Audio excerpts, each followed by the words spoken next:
Siria está aquí, a 8 horas de avión de España. Es la mitad de grande y su población se concentra aquí. ¿Por qué? Porque toda esta zona es un enorme desierto, pero un desierto muy importante. Tiene 1/3 de las reservas de petróleo del mundo y también de gas natural. Según algunos, el nuevo petróleo. Para sacarlo de aquí y llevarlo a Europa, hay que rodear toda esta península y salir por el canal de Suez. Como te puedes imaginar, aquí te cobran. Pero hay otra manera más fácil, la línea recta. El que controle estas tuberías las puede abrir y cerrar, como un grifo. Si no pagas, no hay petróleo, ni gas. Esta región es increíble. La civilización en el planeta empieza en 3 sitios y este es uno de ellos. Mesopotamia, aquí. Sumer, que te sonará menos, pero es donde empieza todo, aquí también. ¿Recuerdas la Torre de Babel de la Biblia? La hicieron estos tíos. Egipto, aquí. Siempre ha sido un punto de contacto entre Oriente y Occidente, dando a Asia salida al Mediterráneo. Quizá por eso aquí nacen las principales religiones monoteístas, el judaísmo, el cristianismo y el islam. El islam es el último que llega y de hecho acoge a las 2 anteriores. Adán, Noé, Moisés, Jesucristo son considerados profetas islámicos. Bueno, al grano. Como la zona es brutal, todos han querido controlarla y siempre ha estado dentro de algún imperio.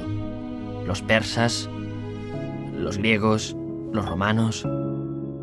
El imperio romano termina partiéndose en 2 y finalmente solo sobrevive esto. Ahora es cuando la última religión monoteísta, el Islam, construye su propio imperio. ¿Te acuerdas de las cruzadas? Bueno, pues son los europeos cristianos intentando recuperar esta zona de la que estamos hablando. Los últimos en llegar son los turcos, que ojo, no vienen de Turquía, sino de muy lejos en Asia, junto con Gengis Khan. Lo conquistan todo y fundan el Imperio Otomano. El Imperio Otomano se queda ahí hasta la Primera Guerra Mundial. 600 años. Cuando acaba la Primera Guerra Mundial, aparecen pequeños países donde antes estaba el Imperio Otomano.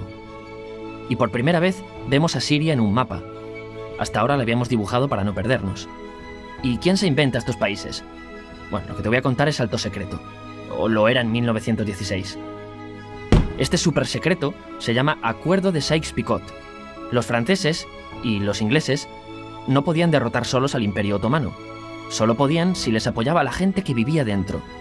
En su mayoría, árabes. ¿Cómo se los ganaron?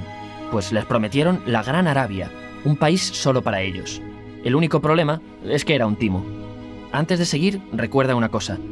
Los árabes son un pueblo, pero no una religión. O sea, un árabe puede ser musulmán, puede ser cristiano, y antes del Islam parece que hubo tribus árabes con tradiciones judías.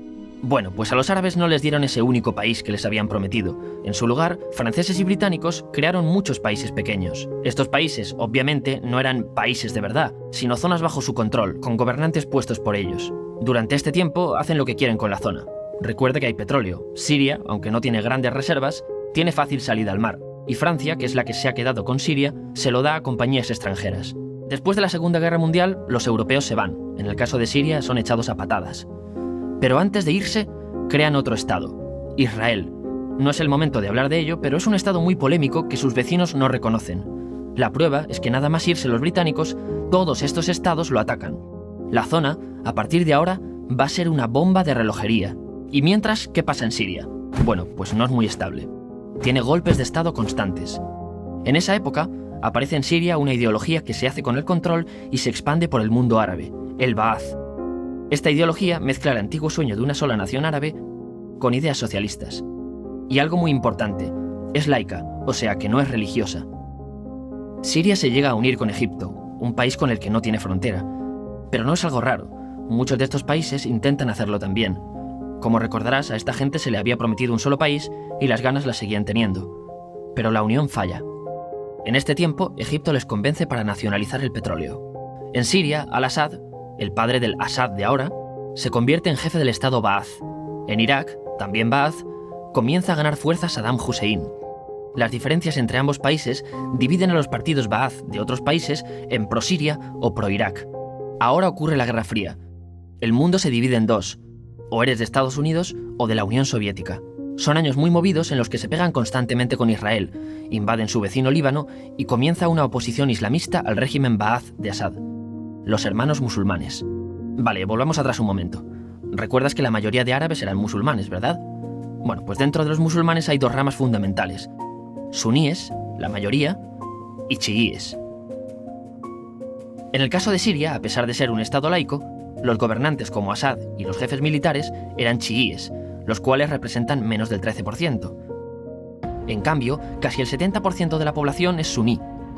Un dato curioso es que los cristianos son casi el 10%. Que los chiíes controlen el gobierno y ejército mosquea a la población suní, y ese sentimiento es aprovechado por los hermanos musulmanes, islamistas radicales suníes.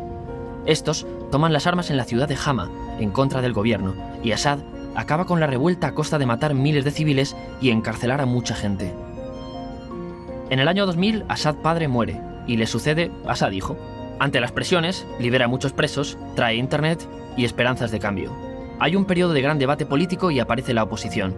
También vuelven los hermanos musulmanes. Los siguientes años son difíciles. Arrestan a la oposición. Y Bush incluye Siria en el eje del mal, y esto la aísla. Está mal visto negociar con Siria. Los kurdos, un pueblo que vive repartido por varios países de la zona, comienzan a protestar también. Hay represión y muertos. En 2011, te sonará esto, ocurre la Primavera Árabe. ¿Qué es esto? Bueno, es una protesta que se va propagando por todos los países árabes pidiendo más democracia. Como ves, el mundo árabe, a pesar de estar dividido en países, tiene tendencias generales. Cuando llega a Siria, Assad hijo termina usando el ejército y en los enfrentamientos mueren unas 1000 personas. Los enfrentamientos irán escalando hasta que se conviertan en guerra civil. No hay un momento exacto de inicio. Lo importante es que hoy en día hay numerosas facciones en juego. Vamos a verlas. Pero primero piensa en que todo está dividido entre chiíes, la minoría, y suníes, la mayoría. Chiíes, y además laicos, o sea, no religiosos, son el gobierno de Al-Assad. Controla todo esto, que si recuerdas son básicamente las zonas chiíes del país, y está enfrentado al resto. También mayoritariamente laico, pero suní, es el Ejército Libre de Siria, o FSA en inglés, junto con el Frente Islámico, que es religioso, y otros 70 y pico grupos más, forma una coalición que la prensa llama simplemente la oposición.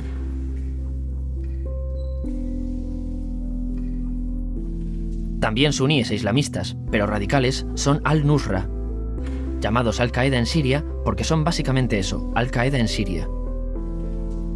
Otros islamistas radicales son el ISIS o Estado Islámico. Salen de Al-Qaeda en Irak, controlan la mayor parte de Siria e Irak y se han hecho famosos por sus atrocidades. Su objetivo teórico impacta a muchos. Es un Estado Islámico a lo largo de Asia, África y Levante. Aunque a ti ya te suena, ¿verdad? En naranja tenemos al pueblo kurdo, que recordarás porque el presidente Al-Assad lo reprimió, al igual que gobiernos de países próximos también lo hacen. Ahora controlan militarmente esta zona. Antes de terminar, repasemos los apoyos internacionales a fecha de octubre de 2015. Las fuerzas de Al-Assad son apoyadas por Rusia, que ya tenía base militar en el país antes del conflicto, Irán y China. Todos son países de lo que Europa llama Oriente. En contra de Assad, apoyando a la llamada oposición, luchan Estados Unidos, Turquía, Francia, Gran Bretaña y Arabia Saudí.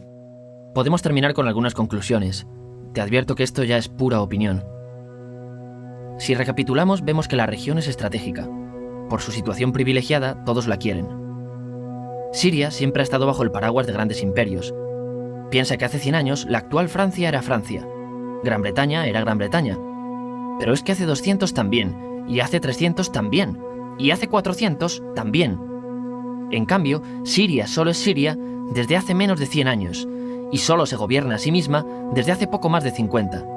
Además, jamás decidieron sus fronteras, se las impusieron. Europa dividió Oriente Medio a su antojo para controlarlo, diseñando países sin tener en cuenta su población. Muchos historiadores dicen que todo pueblo tiene la necesidad de manejar su propio destino, pero estos ingredientes que hemos visto juegan en contra de proyectos como la Siria Ba'ath, que encima usa la represión para mantenerse. En última instancia, lo que producen es una guerra civil. En este contexto no es extraño que aparezcan actores que se alimenten de la desesperación, el sentimiento suní de opresión y la visión de Occidente como invasor. ISIS usa la identidad árabe y la mitología de antiguos imperios.